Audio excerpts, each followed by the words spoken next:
Well, we are 1 hour. I kid you not. We are less than an hour from kickoff, and we are coming to you live from Growler's Taphouse.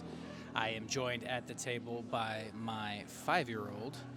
She is right there, and she has promised me that she is not going to spill her drink on the GoPro that's sitting right there, haven't you? You're not going to spill it, are you? And you're not going to knock it down? Okay. Okay, I don't know what the over-under is on that bet, but I think it's pretty even. But we are sitting here. We're about an hour away from kickoff. An hour away. Number 9, Alabama versus number 8, Oklahoma. And this could be a good. What's up, Ed? Come here, Ed. Come here, Ed. Come here. You're not live, but what's up, dude? How you doing? Nothing much, good, man. Doing good. We go way back in the police department. Very far back. Yeah. You doing all right? Yeah, I'm doing good. Good to see you, man. Just hanging out. Oh, I appreciate you coming and saying, hey. You stick around for the game? No. No? I got to work early. Oh, man. Well, I'm glad. Appreciate you. Absolutely. Always good running into you. See you later. Hey, there she is. My beautiful bride, the one, the only, Mrs. Angela Hunter, has just walked in from dropping off our oldest daughter at Aiden's 17th birthday? Yes. 17th birthday. Happy birthday, Aiden. Happy birthday. Come here, man. Come here, man. All right, first thing I got to get is a prediction. Who you got today? Oklahoma, Alabama. Who you got? I wouldn't know left from right, honestly. You got a 50-50 shot on this one. Who is it? Alabama, Oklahoma. Let's go with Oklahoma. Oklahoma. All right, go Sooners. Go Sooners. I love it. Thank you, man. Go ahead and take those, and you go ahead and eat. You got two. Nope, one of those is not ketchup. One of those is buffalo sauce. That would be a rough introduction. But we're ending the week, ending the school week. Are you ready to go on Christmas vacation? What? Well, we got church. That's right. It's after church. She's right. Christmas vacation doesn't start till after church, and she is correct because we have a jam-packed weekend. We're kicking it off tonight with the very first round of the college football playoff. Like we said, number 9 Alabama versus number 8 Oklahoma. But then we get to kick it off. We get to follow it into Saturday. Saturday we have a ton of football. If you are a football fan, Saturday, do not have anything to do on Saturday. We have something to do on Saturday. We get to go watch your brother's piano recital. However, Caleb has a piano recital, but after that, we will be at Growler's Taphouse because you have got college football, you have got NFL football, jam-packed Saturday, jam-packed weekend. And so I'm not really sure how. What, sweetheart? If there's a bad team here, I'm not going for it. That's my girl. That's my girl. She's right. If there's a bad team here, not going for it. So who are bad teams? I would love to know who are bad teams. Lions. Who else? The orange team. Nope. She's talking about the Broncos. And why is the orange team a bad team? Because it's disgusting. Who's a good team? Packers. Yeah. And that is why she's frustrated with the orange team because the orange team train a child in the way that she can go, and they will never depart from it. You want to say something in it? And Michigan. That's my girl. Way to redeem yourself. Michigan. When all else fails, she will pull for Michigan. It's the one team that we will root for together. Speaking of Michigan fans have a little bit of a vested interest in tonight's game because rumor has it, and being that there hasn't been any other rumors than these two coaches, means that these are probably the two coaching candidates for the next head coaching vacancy at the University of Michigan, and that is Kalen DeBoer of Alabama as well as Kenny Dillingham of Arizona State. So I want nothing to do with Kalen DeBoer. I don't know anything about him, but I just do not. Actually, I'm just still bitter because when he took the job at Washington, or he took the job at Alabama, that vacated the Washington job, and that's what made Jedd Fisch move, and that's what gave us Brent Brennan. And I don't know, I just thought we had a really good thing going with Jedd Fisch, but nonetheless, that's my frustration. That's why I don't want Kalen DeBoer in Michigan. Instead, I wouldn't mind seeing Kenny Dillingham leave the Valley of the Sun. As much as I love that his story and that he is from that program and from that city and from that area.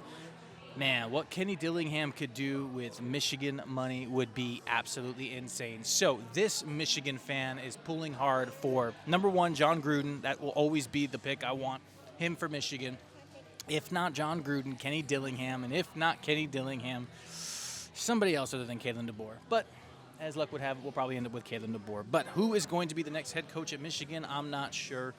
But that is why I will be going. Technically, I know I'm changing my pick. I know a couple of days ago on the phone I said I was going for Oklahoma. However, I don't know. I think I'm going to have to change and go to Alabama to keep Kalen DeBoer in a winner's circle and keep him far from the Michigan sidelines. So that's my football wish list in a nutshell. A week out from Christmas.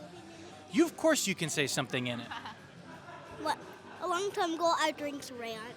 I didn't hear what you said. Okay. A long time ago, I drank ranch. A long time ago, she did drink ranch here from Growler's Taphouse. Hey, what's your favorite thing to eat here at Growler's? Pretzels. The Prohibition pretzels are hands down probably the single greatest appetizer on the menu, followed by the flappers, followed by the chicken crispers, which you are currently making quite a dent. A green bean what? Green beans. The green bean, the shooters. That's right. I don't like green beans. I'm sure the shooters are great. I just don't like green beans. That's my. I want to say something in my favorite team again. Okay, she wants to say something about her favorite team again. Eagles. Out. Just kidding. I love you. That's because you've been hanging out with your brother a little bit. And Camden's kind of becoming an Eagles fan. Where did that happen? I have no idea.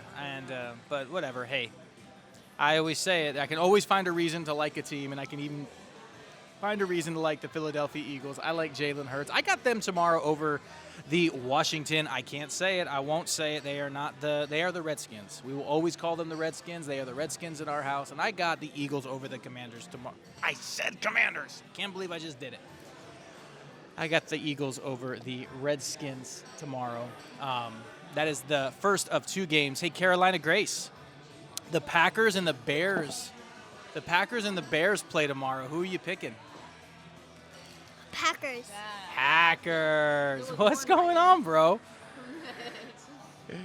Just sit here talking about our picks for the college football playoff today. So let's get your picks. I gotta get your picks in here. Who you picking for the today? So you got Oklahoma. You got Oklahoma today. Oklahoma today. He says, "I'm gonna go. We're gonna." Why do you think that is? Because you don't like Alabama.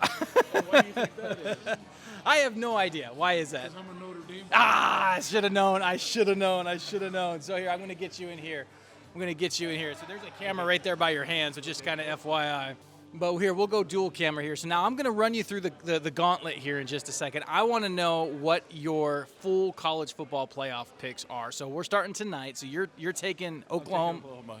Yeah, Oklahoma for sure. Yeah, Notre Dame fan, absolutely Oklahoma. All right, then tomorrow we're going to run through the Saturday slate of tomorrow's games. Tomorrow we've got, let's start with Tulane and, no, that's JMU plays Oregon. Tulane plays Ole Miss. Tulane and Ole Miss. Who you got? Ole Miss for sure. Ole Miss, yeah. Even though the program's reeling with Lane Kiffin. I don't think that they can touch Ole Miss. Yeah. I'm with you.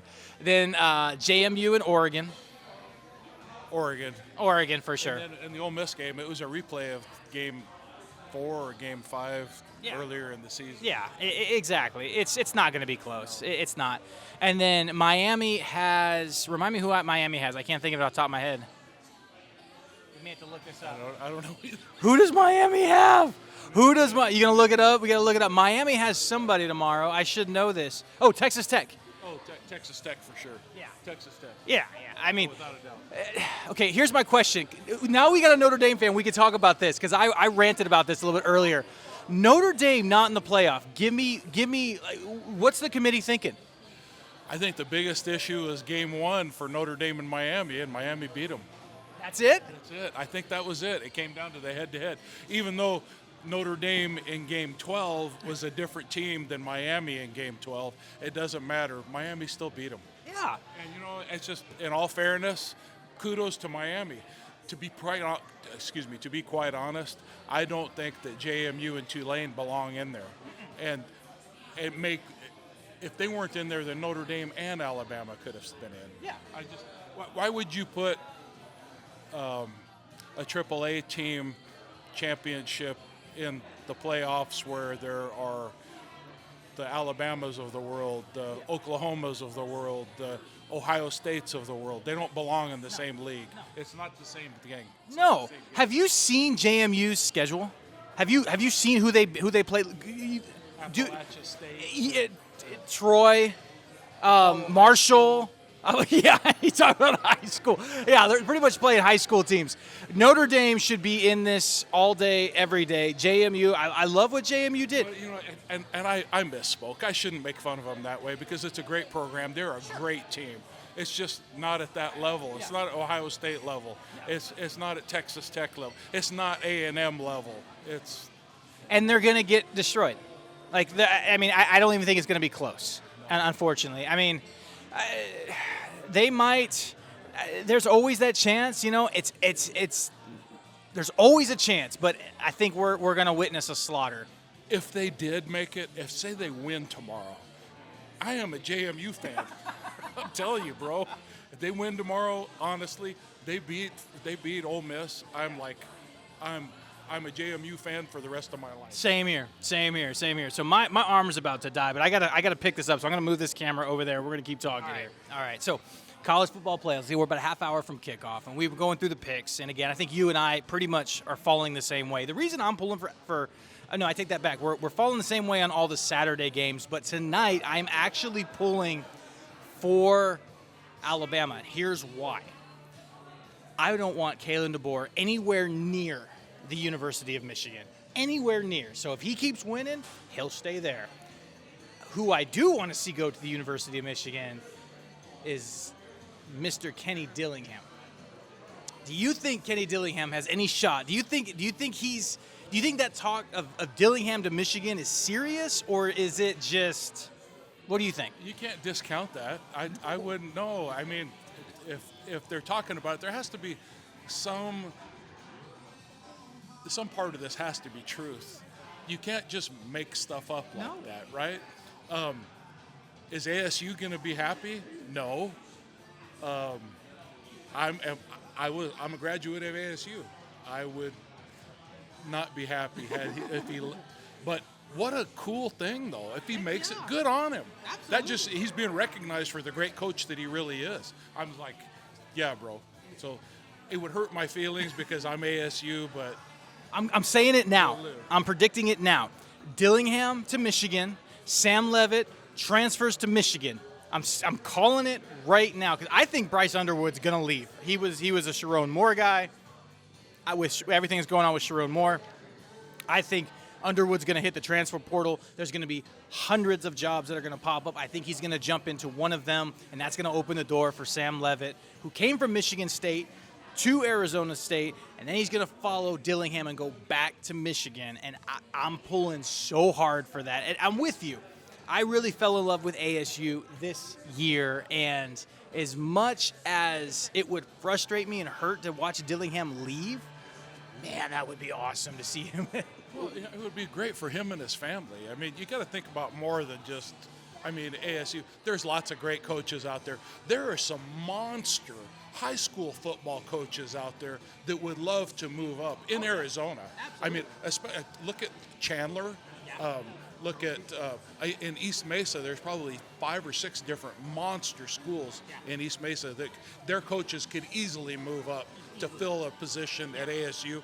And ASU has a great program where offensive coordinators, defensive coordinators could move up and make room for some of the new guys. It's okay. Yeah. There's lots of good people out there, and for Kenny Dillingham to be able to make it to Michigan would be incredible. And still, he's got Arizona influence. So, and I'm Notre Dame, bro. I'm not. You wearing Michigan everything. Go blue, right? Yes. Wrong. Yeah, we got it archived forever. I just got a Notre Dame fan to say, go blue. And I will use that out of context all day, every day. Let's switch gears from college football to pro football. A couple Saturday games tomorrow. First one is Philadelphia, Washington.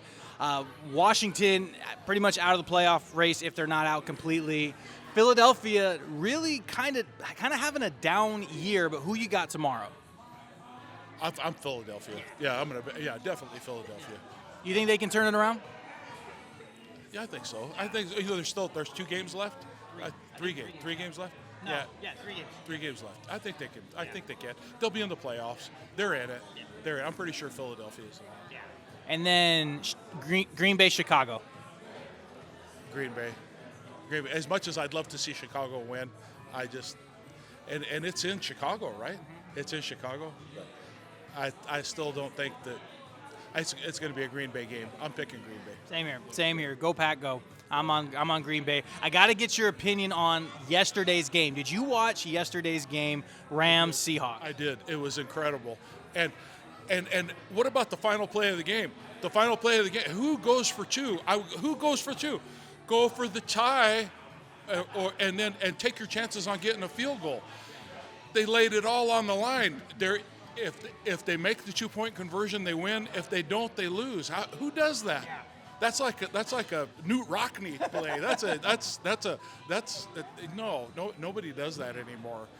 I'm so happy they did that because when I watched that first touchdown and over, number one, I couldn't believe we even had a game. We were at her recital, and so I missed the whole first half, and I really thought the game was 14-30 with just under 9 to go. I'm thinking the game's over. You're down 2 scores, 2-point conversions. That second 2-point conversion was insane. Did you think it was a live ball, or were you like me, like that's an incomplete pass?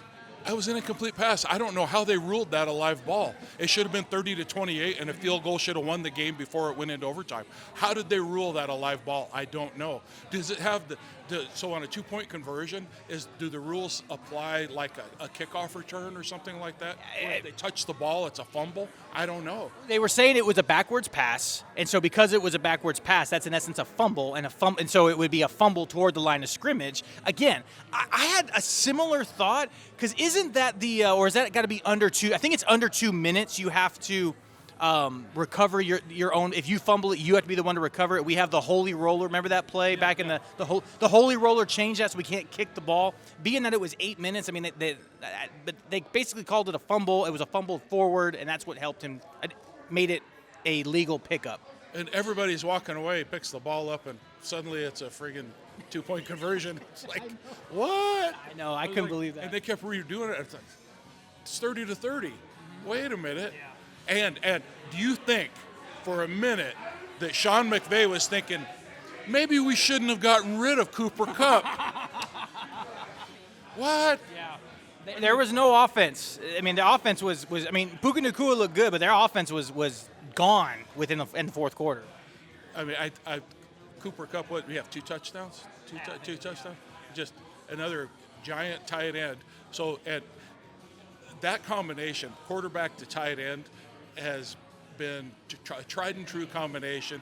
Usually after they catch the ball, they don't go very far, but they're always good for a catch because they're 12 feet tall and they got hands this big, you know. And they're athletic now. And some of these big guys that weigh 280 plus that are tight ends, these guys can run a 4.5 or 4.6 or 4.7 40. It's like, can you imagine getting hit by something like that? But after they catch, they usually fall down. Yeah. However, it's always for a freaking first down.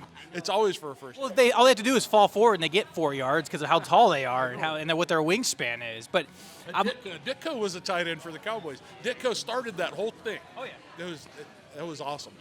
Yeah. I mean, the tight end can absolutely change the game, and that was certainly the case last night. Great game. I dare I say game of the year. I was scared though that game. After that first touchdown, I'm with you. Conventional wisdom says you tie the game up, and we're talking for first place in the conference. And there was 4 minutes left. Take your chance on getting another field goal. I think what they were thinking was Seattle's going to come back. They're going to get close and kick a field goal within the next 4 minutes. I think they could have kicked an onside kick. Yeah. You know, 1 out of 10, you have a 10% chance of recovering an onside kick. I mean, it's that gambler's mentality of like, I'm gonna win this game and I'm gonna win it now. And what a call! I was just grateful that we did not have to witness another tie football game. The NFL has got to fix that rule. There shouldn't.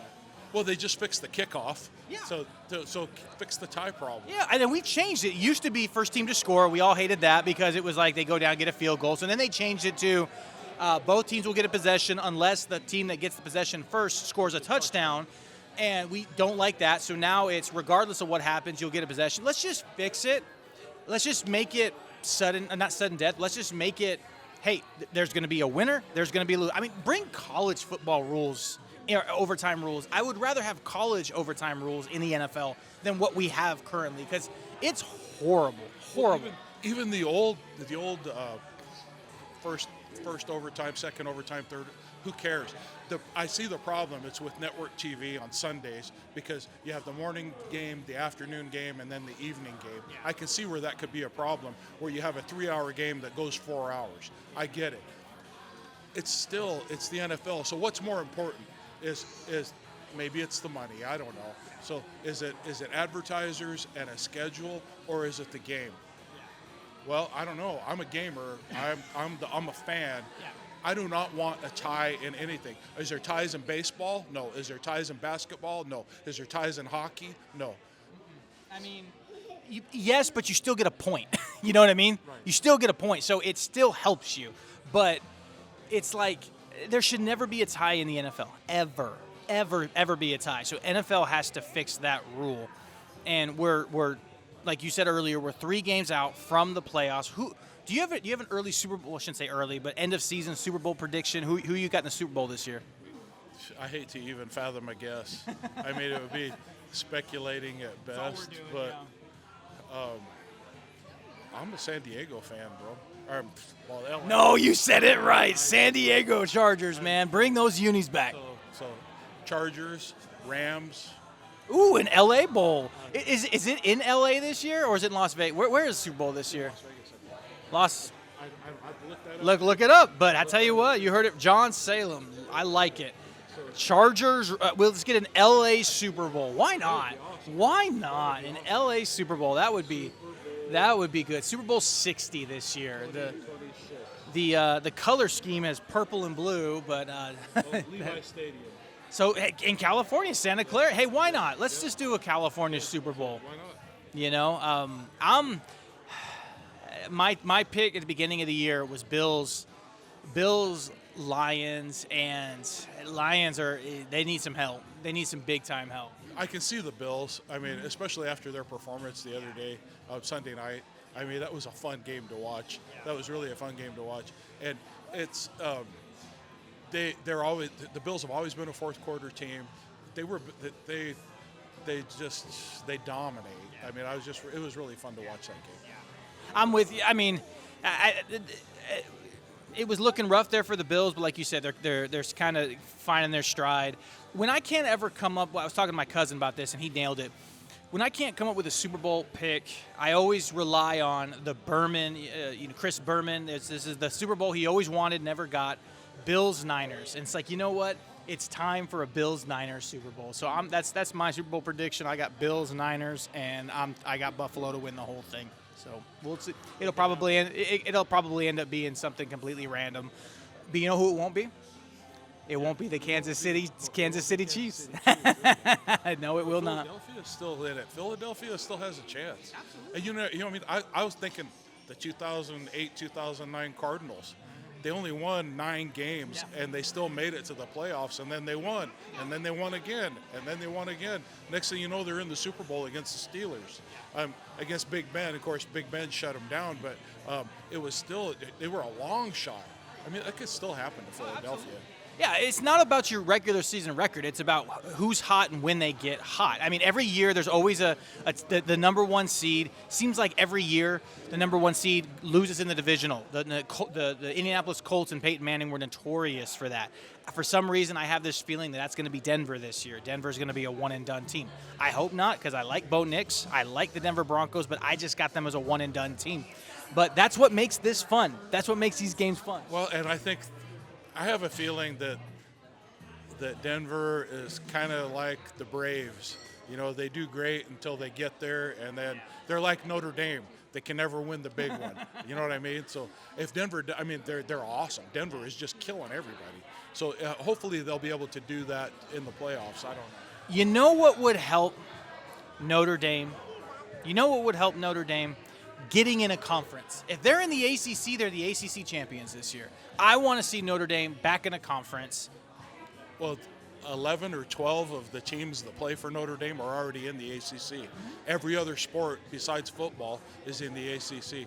Everybody talks about that, and it has to do with NBC and network TV and the money that is generated from a Notre Dame football game, and that's the only reason. That is the only reason, and it's sad that money rules how they play and what they do, and another thing too is probably.